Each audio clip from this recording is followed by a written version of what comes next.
Hello and welcome back to Cracking the Cryptic for today's second puzzle. Now, we will be very soon releasing my solve of Quarter Through's Snake Sum Sudoku, one of the two puzzles we posted recently on our community page and asked for votes on which one we should do, and the votes were mysteriously kept at 50% throughout the whole poll. So Simon felt that meant we had to do both. So he's taken on one and I've done the other. And you'll be able to see that shortly, I think probably tomorrow on the channel. Now, for today's puzzle, we are looking at a multiplication Sudoku. And I think we have done one of these, but I think it was a long time ago. So, mind you, my memory's not great. And I apologize to Jeremy Butler for saying yesterday that I couldn't remember doing a night sandwich puzzle before. And of course we had done his within only a couple of months, so apologies about that to Jeremy, although as he's quarter through as well, he will soon be getting another video.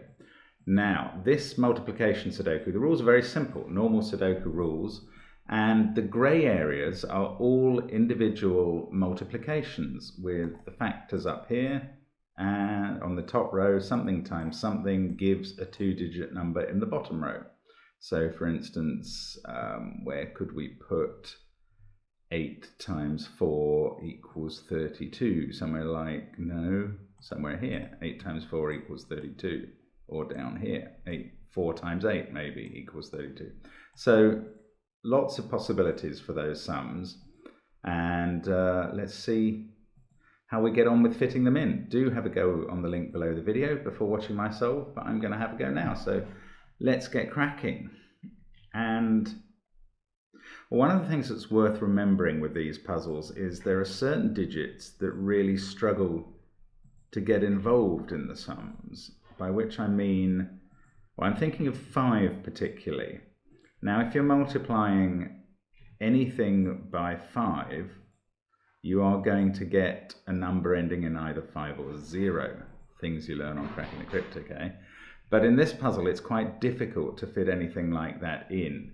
Now, although in theory, a box like this, you could have 5 times 7 equals 35.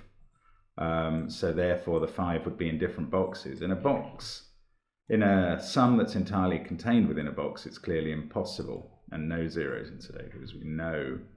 And here, I think, that can't be a 5, and neither of those can be a 5. So we can completely discount 5 from all the grey cells in this puzzle.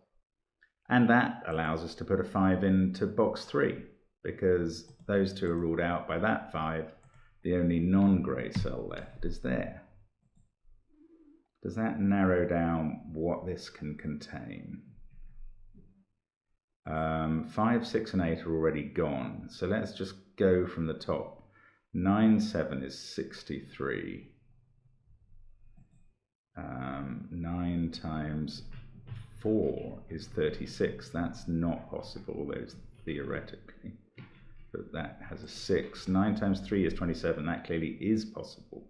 No, there's a 7. It's not. 9 times 2 is 18. That doesn't work. So there's no 9 in the top row there. Can there be a 9 in the bottom row? 9's very hard to get in the bottom row of these. 90-something is clearly impossible.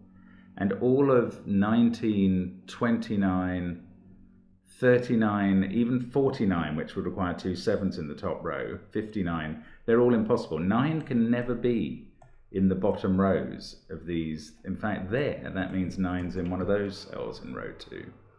But what it means up here is I've just worked out that 9 can't be in the top row because it won't give a sum that'll fit in the box.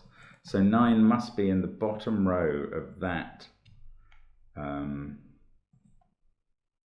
box. Therefore, because of those, it's in the top row of this one somewhere, but we don't know whether it's in the white or the grey. But now, having ruled 9 out, we are getting quite restricted. 7 times 4 is the next highest sum here. That's not possible, 28. 7 times 3 gives 21, and that can work. 7 times 2 is 14, that also works. But now we're down to quite low numbers, and once we drop 7 out of the equation, it's 4 and 3, which is 12, which I think is the minimum sum we can look at. Yeah, it definitely is. So the possibilities here are 12, 14, and 21. And the most interesting thing about those, I think, is that 1 must be involved in the sum. So that's useful. Let's see if that does anything over here. You see, once you take 1 out of the possible sum, it's got to be quite high. It's got to be at least, it can't be anything up to 19, obviously. 20 doesn't work because it would be 4 times 5. 21, or 20 has a 0 in, sorry, that's the reason. 21, once you're still ruling 1 out of this row, so it can't be here. 22 and 23 just don't work. 24, yeah, could be 8 times 3. Can't be 6 times 4 because that's another 4. But 24 is not going to work here because these are either 12, 14 or 21. If my assumptions were right earlier, I'm quite confident. So 24 doesn't work. So we've got a number bigger than that, 25, 26, 27, at least 28 here. Now, it could well have a 9 in the total. So 9 8 72, that's not possible because of the 7. 9 6s are 54. And we've got a 5 in the box. 9 5s, no. 9 4s, 36. That 6 kills it. 9 3s are 27. 9 2s are 18, but we've got a 1 over there. So 9 is not in this sum. So let's get rid of that 9. We can place the 9 there. Okay, let's use, I mean, although maybe I should continue this. 8 6s are 48. That's not possible. 8 4s we come down to next to 32, and that could work with the 14. 8 3s are 24, that can't work because this either needs a 2 or a 4. 8 2s, no. So 8 4 making 32 is possible, and after that, after ruling out 8s, having allowed that possibility, we're down to 6 times 4 is 24, and that's the last time it can be 24 or below. So that must be it. 8 times 4 is 32. So I'm glad I did continue up there. That means this one must be the 14 sum, which is 7 and 2. Commutative function, so we don't know what order. And now we can pencil in the 1. That's clearly there. That gives us a 6. 5 2 7 9 and 3 over here. And what I was going to do earlier was actually look at this 9 because I was seeing that that is ruling it out of the white cells. Now we've worked out, I think it was a full conclusion that 9 can't be in the grey cells of these. In the bottom row of the grey cells. So 9 must be in the multiplication there, in the top bit, and in one of those cells as a result. But anyway, we've got lots of good stuff going on in row 3. We've got a 2 4 7 triple in the middle. 6 times 2 is 12. That would not work. 6 times 4 is 24. Again, it would give the same last digit. So we know this is 6 times 7 equals 42. And that's nice. So where else can we get something? Well, if the 7 can't be there, it's either in the last remaining white cell. Oh, the same is true for the 4. 7 and 4 are either both in the grey cells or one of them must be in the white cell. Now, 9 4s is 36, doesn't work because of the 6. 9 7 63, doesn't work because of the 6. So, 7 and 4, one of them's down here. 74 and 47 are not possible totals for that. So one of them is here, and the other one is down here. So what multiplied by 9 has a 7 or a 4 in the answer? Well, 9 3s are 27. that does work. 9 8s are 72. That doesn't work because of that 2. So 9 3s are 27 is one possible answer. But the other is if we get a 4 in the final row. 9 5s are 45. That's no good. What multiplied by 9 ends in 4? 9 6s are 54. That's no good as well. So we know that this is right. 3 9s are 27. And that becomes a 4. We get a 5 8 pair. This is all looking fine. 3 and 2 to go in there in some order. Now, can we read across into this? So let's do the same sort of thing. Look, 6 is ruled out of all those cells. So 6 is in the sum somewhere. What about 4? It's not there. I don't know that that necessarily helps. Maybe it's actually not the best way of looking about it now. We've got quite a bit done. Maybe let's carry on doing some regular Sudoku. So 1, 3, and 6 are the triple at the top because of the top row. Then we have 9, 8, and 5 in row 2. That one can't be 9. That one can't be 5. No, I think we're still going to have to figure out these remaining sums. 3, 9, 1, and 2 can't be in the top row. Okay, so that's interesting. They're from 4, 5, 6, 7, and 8. So let's start with 4. Oh, they can't involve a 5 because, again, that would give a 5 or a 0 in the sum. So we've got just 6 different sums that are possible. 4 times 6, no, gives a 24. 4 times 7 gives 28. That doesn't work. And nor does 4 times 8, 32. So 4 has been ruled out. We're down to 3 sums. 6, 7, no, because that's 42. 6, 8, 48. Ooh, that includes a repeat digit. So we'd better hope that 7, 8 works. It does. It gives 56. So those are all the corner sums done. Now we can place 4 now in this box. We've got 1 and 3. So this cell, this sum, the product ends in 1 or 3, which is quite interesting. That must mean both parts are odd.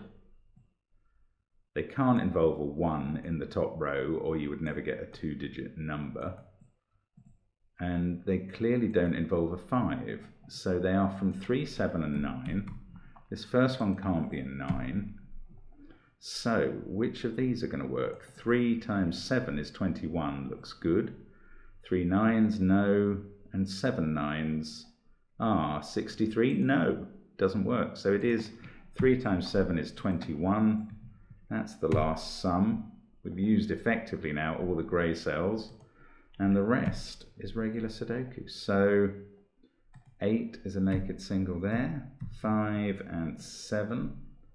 We can place 8 here. 1, 3, and 9 down here. That's nice. 8, 7, 2, 5, 4, 6 there. And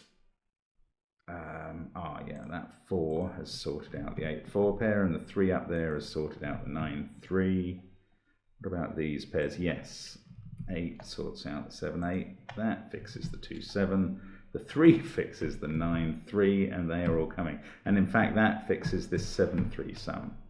So that didn't take all that long to finish off the sums, having worked out what they were all made up of.